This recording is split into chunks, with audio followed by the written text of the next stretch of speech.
Flying blind? It's the perfect time to be transformed. I'm Mike Morrison with 2 minutes of insight and inspiration. Welcome to 2 Minute Transformation. What little I know about carpentry, I learned from a blind man. My grandfather was a big influence in my life. Pap had been born blind, and like others I know who are sightless, what he lacked in vision he made up with his other senses. He was a pretty skilled craftsman. I can remember hanging out in his workshop and helping him make whatever he was building that day. I was usually the one making a mess.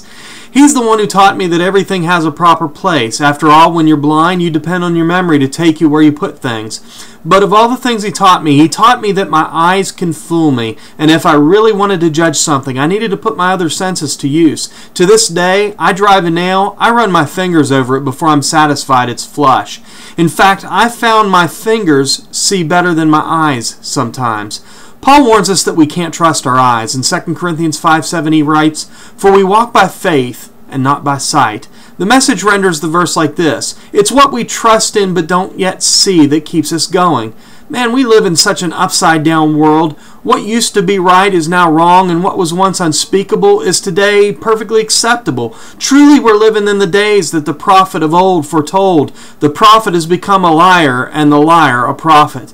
There's this really cool fun house in Branson, Missouri, Silver Dollar City, called Grandpa's Mansion.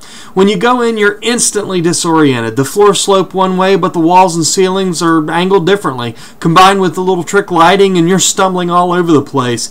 That's a lot like the world we live in. Don't trust your eyes. You only get discouraged. Let your faith in God and His promises be your sixth sense to guide you through the confusion of this world. You'll discover the grace that will allow you to put one foot faithfully and securely in front of the other and be transformed.